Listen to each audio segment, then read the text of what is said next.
शहादत जय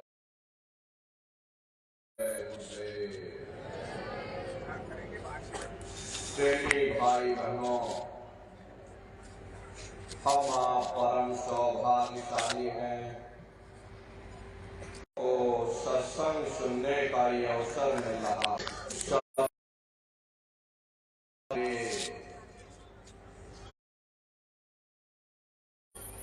मैलाई सब कट कट जावे,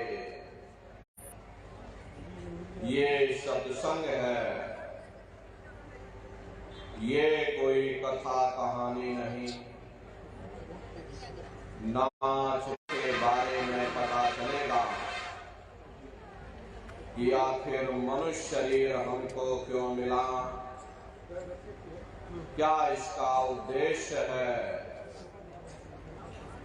मरने के बाद हम कहाँ जाएंगे, हमारे बाल बच्चे कहाँ जाएंगे, हमारे रिश्ते नातेदार कहाँ जाएंगे, कैसे हमारी जीवात्मा का कल्याण होगा।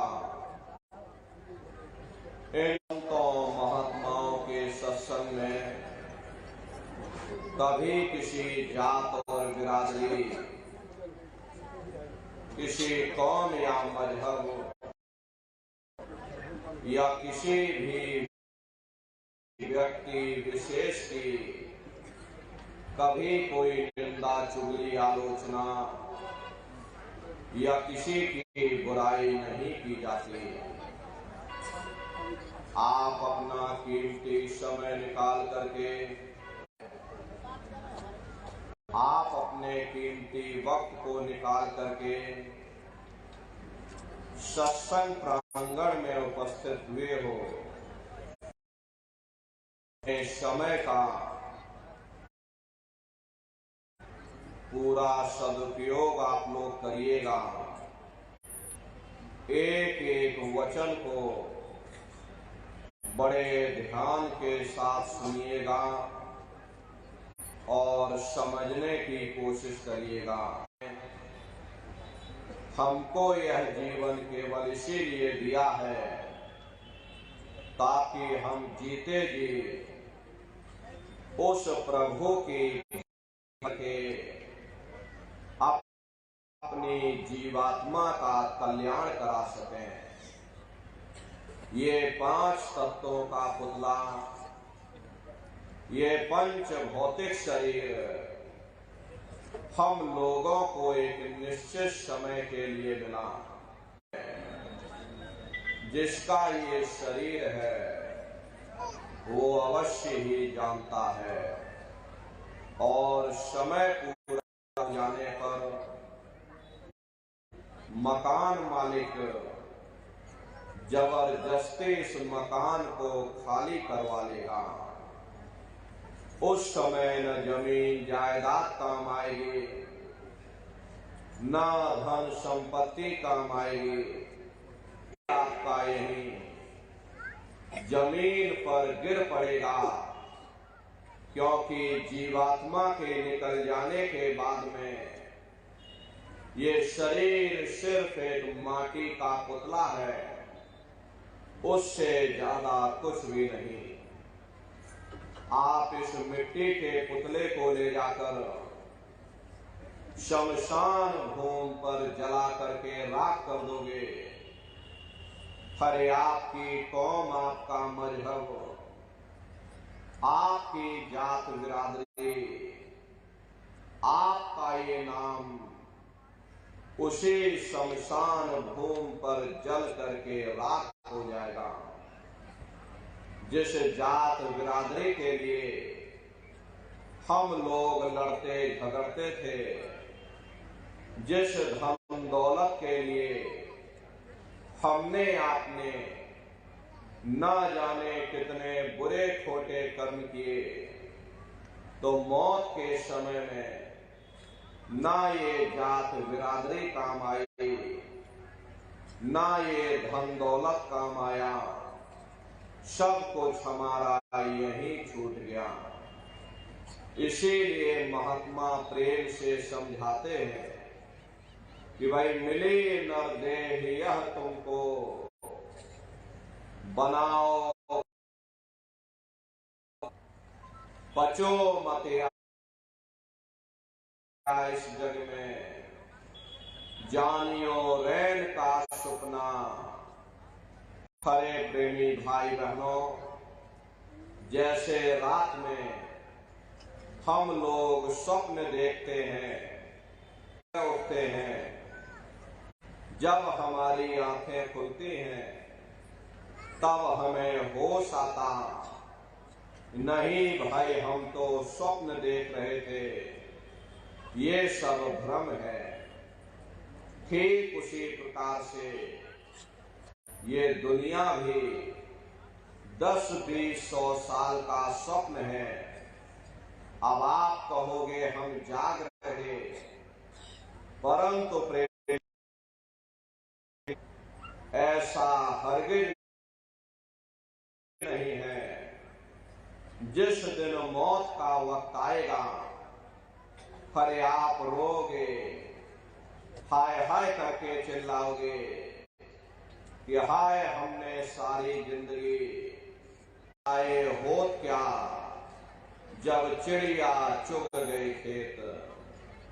महात्मा प्रेम से जीवों को समझाते हैं कि भाई देह और ग्रह सब झूठा, भरम में काहे को खपना, ये घर बार हमारा अपना नहीं, हरे पराया देश है, ये सराय खाना है, ये मुसाफिर खाना है, ये शरीर भी तुम्हारा अपना नहीं, ये भी काल का पिंजरा है, किराए का मकान है, पराया मकान है। किसी को 40-50 साल के लिए मिला, किसी हमें शरीर को यहीं छोड़ जाना। श्वास दुधारा नित ही जारी, एक दिन खाली चाम।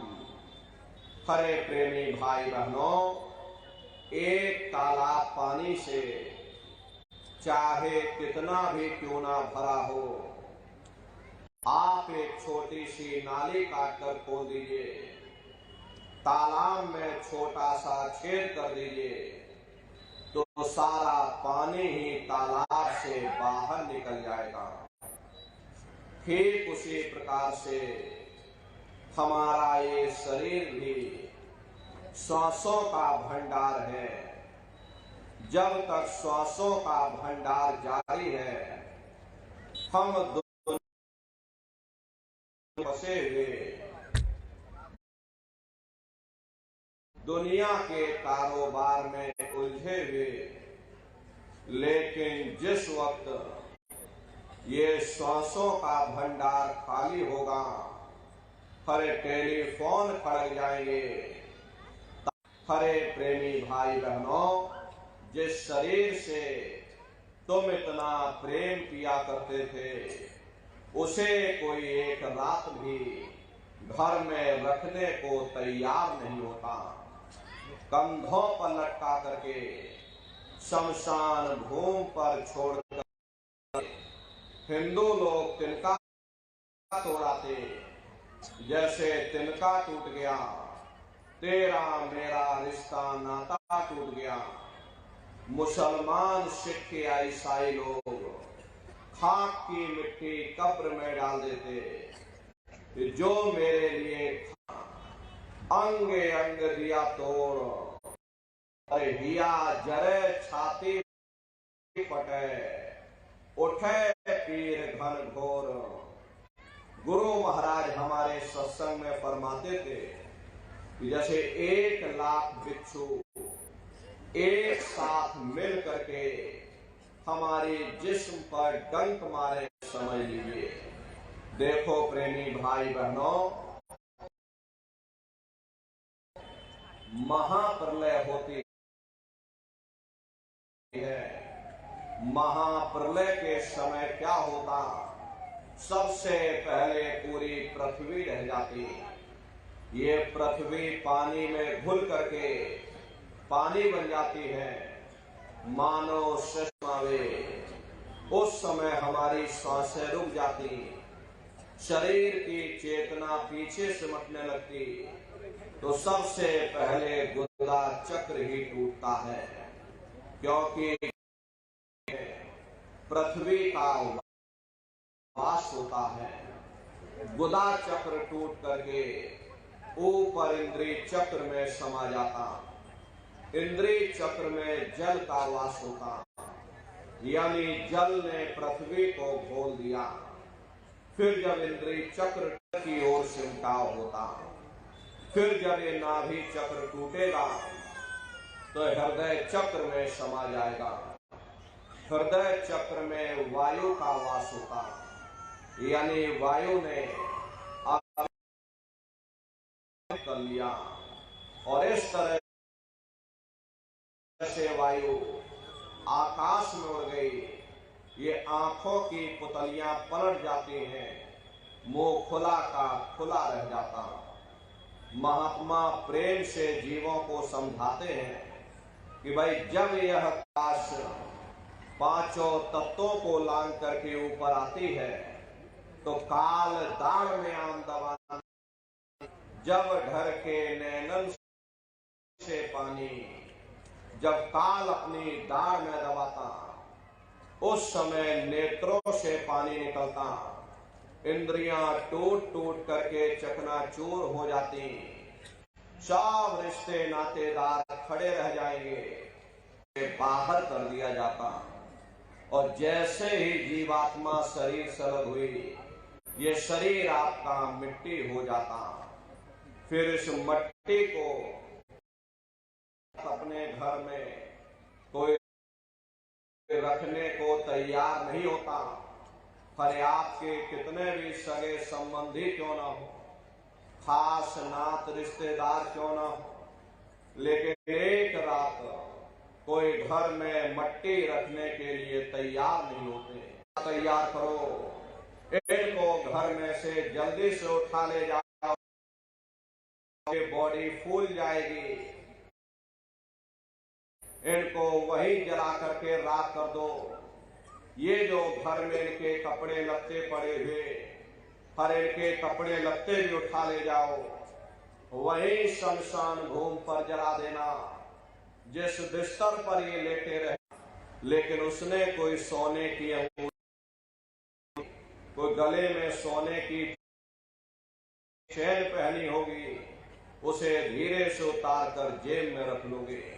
बस वही एक अशुद्ध नहीं होगा और बाकी सब अशुद्ध हो जाएगा। हरे महात्मा कहते हैं कि भाई कुटुंब तो सब जैसे तैसे तुमसे रिश्तेदारियां कायम कर लेंगे। आज जेब खाली हो जाए तो कोई किसी को याद करने वाला नहीं। 13 दिन बाद 13वीं मना दोगे, खुद भूखे रहे होगे, तुम्हारा पेट पाला होगा, तुमको तुम्हारे, क्योंकि तुम्हारे सामने तुम्हारे लड़के बच्चे हो गए, तुम्हारे नाती पोता पंती और संती हो गए, इसलिए तुम अपने तुम्हारी मां को ले जा करके ऊपर धर्मराज की कचहरी में पेश कर दिया जाएगा। वहां पलक झपकते ही तुम्हारे अच्छे बुरे कर्मों का हिसाब किताब हो जाएगा। धर्मराज तुमको सजा सुना देंगे, स्वीकार कर ली और मैंने इनको मनुष्य शरीर दे दिया, और कह करके मनुष्य शरीर ये किराए का मकान है, ये तुम्हारा अपना नहीं है। अगर ये तुम्हारा अपना होता तो हमेशा तुम्हारे पास रहता। ये तुम्हारा अपना नहीं, ये मैंने तुमको कान को खाली कर देना, लेकिन इतना ध्यान रखना कि जैसा साफ सुथरा मैंने तुमको ये किराए का मकान दिया, वैसा ही साफ सुथरा तुम मुझको वापस लौटाना। लेकिन इस किराए के मकान में बैठ करके इन्होंने महात्मा साधना किया। साधना करके जब ऊपर गए और ऊपर जा करके जब उन्होंने नरकों का हाल देखा, तो हमारी आपकी जानकारी के लिए उन्होंने धर्म ग्रंथों में लिख दिया। क्या उन्होंने लिखा? तड़फ तड़फ जीव जुलम बुखारी, तपत खम्ब दुखी उपजे भारी, असहनी वेदना हो, दुख दर्द होता, जीव वहां रोता चिल्लाता रहता, वहां कोई तुम्हारी पुकार सुनने वाला नहीं, कोई तुम्हारी दर्द भरी आवाज को सुनने वाला नहीं। हरे न जिन्हीं कर्मों का भोग पा रहे। हरे महात्मा कहते हैं कि भाई नर के अनेक और हैं, कहाँ लग कहूं बखान, दुख भोगते यह जीव जो, जाने जो भोग समान। कहते भाई एक नरक नहीं, ऐसे वहां अनेकों अनेक नरक बने हुए, अलग अलग खोटे पाप कर्मों के वहां पर अलग अलग नरक बने हुए। ये जीव अपने अपने कर्म के अनुसार अनंतों अनंत युगों तक, वर्षों की बात नहीं कर रहे, अनंतों अनंत युगों तक जीव नरकों की यातनाएं भोगता रहता। और नरकों की यातनाएं भोगने के बाद में इसी जीवात्मा को सीधे मनुष्य शरीर नहीं दिया जाता, बल्कि से 4 खान 84 लाख योनियों में डाला जाता। जैसे बच्चा होता है, बच्चा पहले कक्षा 1 पास करेगा, फिर कक्षा 2 में जाएगा, ऐसे वहां पर पूरा चैनल बना हुआ। नरकों की यातनाएं भोगने के बाद में इन्हीं जीवात्माओं को 4 खान 84 लाख योनियों में डाला जाता। ये 4 खान 84 लाख योनियां, ये कोई मामूली योनियां नहीं होती। 4 खान का मतलब होता है अंडज पिंडज उपमज स्थावर। ये 4 खाने हैं। पहली श्रेणी पेड़ पौधों की आती, जिनके अंदर पानी का तत्व मौजूद होता है। कभी ये भी मनुष्य करते थे, लेकिन आज अपने कर्मों का भोग पा रहे एक जगह पर बेचारे खड़े हुए। दूसरी श्रेणी कीड़े मकोड़ों की आती है, जिनके अंदर पृथ्वी और अग्नि का तत्व मौजूद होता है। तीसरी अग्नि वायु आकाश 5 तत्व मौजूद होते। प्रेमी भाई बहनों, ये 4 खाने हैं, इनकी अलग अलग कुल 84 लाख योनियां होती हैं। अब आप पेड़ पौधों को देखिए तो आम का पेड़ अलग है, नीम का पेड़ अलग है, पीपल का पेड़ अलग है। ऐसे ही अलग अलग प्रजातियों के कीड़े मकोड़े, अलग अलग प्रजातियों के पशु पंछी, कुल मिलाकर के 84 लाख योनियां हैं। हम दुनिया के जीव नरकों की यातनाएं भोगने के बाद में इन्हीं 84 लाख योनियों में डाले जाते। मामूली कष्ट नहीं होता। अरे हमको आपको गर्मी लग गई तो हम लोग छाया में आ गए, सर्दी लग गई कंबल रजाई ओढ़ लिया, भूख लग गई रोटी खा ली, बीमार हो गए अस्पतालों में चले गए, अपना अपना इलाज करवा लिया। लेकिन देखो इन जानवरों को, क्या गर्मी, क्या सर्दी, क्या बरसात, एक एक निवाले के लिए दर बदर ठोकरें खाते फिरते। किसी का हाथ कट गया, किसी का पैर कट गया, किसी को जीते जी काट डाला, मुर्गी की गर्दन ही मरोड़ डाली, क्या उनको दर्द नहीं होता? अरे उनको भी दर्द होता है, उनको भी तकलीफ होती, लेकिन वे बेचारे बेजुबान हैं, कुछ बोल नहीं पाते, कुछ बता नहीं पाते। हम लोगों के अंदर जुबान है, हम लोग बोल बता देते, वे सिर्फ रोते और चिल्लाते रहते। कौन उनकी पुकार सुनने वाला, कौन उनकी दर्द भरी आवाज को सुनने वाला? कौन सी अदालत में जाकर के वे बेचारे दरवाजा खटखटाएं? कौन मजिस्ट्रेट उनकी फरियाद को सुनेगा? अरे प्रेमी भाई बहनों, कोई सुनने वाला नहीं। अरे कई जन्म भय कीट पतंगा, कई जन्म भय मीन कुरंगा, कई जन्म पंखी सरफोयो, कई जन्म है वर वृक्ष जोयो, मिल जगदीश मिलन की वरिया, चिरंकार यह देश सजरिया। करोड़ों करोड़ युगों से हम आप नरकों की यातनाएं भोगने के बाद फिर कभी कीड़े पतंगों की योनि में, कभी पेड़ पौधों की योनि में, तो कभी पशु और पंछियों की योनि में भटका खाते। प्रेमी भाई बहनों, 84 लाख योनियों की सबसे जो आखिरी योनि होती है वो गाय और बैल की योनि होती। गाय स्त्री का रूप लेती है और बैल पुरुष का रूप लेते। ये 84 लाख योनियों की सबसे आखिरी योनि यानी कि अंतिम पायदान होता है। उसके बाद तब जाकर के हम लोगों को दोबारा फिर से मनुष्य शरीर प्राप्त होगा।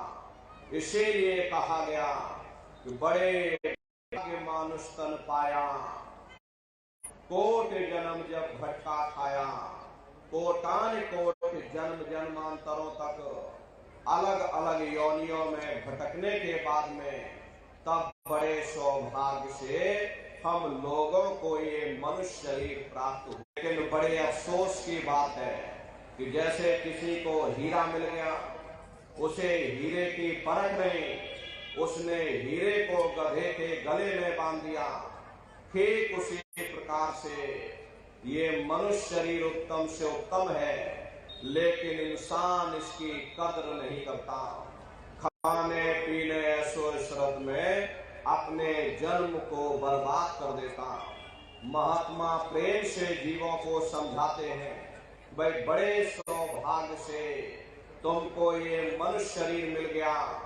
बड़े से बड़े देवी देवता भी इस मनुष्य शरीर को पाने के लिए तरसते हैं, क्योंकि उन नरकों से, उन 84 से निकलने का केवल एक ही दरवाजा, वह केवल मनुष्य का शरीर है। इसी मनुष्य रूपी मंदिर में बैठ करके हम उस परमात्मा की भक्ति कर सकते। इसीलिए संतों महात्माओं ने इस पंच भौतिक शरीर को सच्चा हरि मंदिर कहकर याद किया कि हरि मंदिर यह शरीर है, ये असली हरि मंदिर है। जब भी वो मालिक मिलेगा इसी हरि मंदिर के अंदर मिलेगा। इसी पंच भौतिक शरीर को ईसा मसीह साहब ने टेम्पल ऑफ लिविंग गॉड यानी जिंदा है, जिसमें नारायण स्वयं विराजमान है, इसी पंच भौतिक शरीर को मुसलमान फकीरों ने कुदरती काबा कहकर याद किया। ये असली कुदरती काबा है। खुदा का दीदार जब भी होगा इसी कुदरती काबे के अंदर जाकर होगा। बाहर से आज तक न कभी किसी को परमात्मा मिला, न भविष्य में कभी मिल सकता। परमात्मा जब भी मिलेगा तुम्हें तुम्हारे अंदर मिलेगा। यही कबीर साहब ने लिखा कि जो तिल माही तेल है, जो चकमक में आग, और तेरा साईं तुझ में, और जाग सके तो जाग।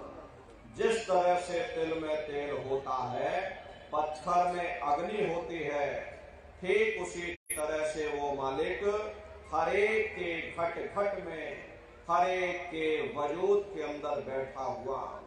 यही आपकी धर्म पुस्तकों में भी लिखा कि अरे मोको का ढूंढे रे बंदे, मैं तो तेरे पास में, और ना तीरथ में ना मूरत में, मैं तो हूँ विश्वास में। ना मैं तीरथ में मिलूंगा, ना मैं मूरत में मिलूंगा, ना मैं अन्य किसी कर्म कांडों में मिलूंगा, ना मैं ग्रंथों में मिलूंगा, ना मैं पोथियों में मिलूंगा, ना मैं किताबों में मिलूंगा। मैं जब भी मिलूंगा तो मैं तुम्हारे अंदर मिलूंगा। खरे प्रेमी भाई बहनों, अगर खाना बनाने की किताब सारे दिन बैठ करके आप पढ़ते रहोगे कि खाना ऐसे बनता है और खाना वैसे बनता है, खाने में नमक डाला जाता, खाने में तेल डाला जाता, तो कभी तुम्हारा पेट नहीं भर सकता। जब तक आप खाना बनाओगे नहीं, उसे खाओगे नहीं, कभी तुम्हारा पेट नहीं भर सकता।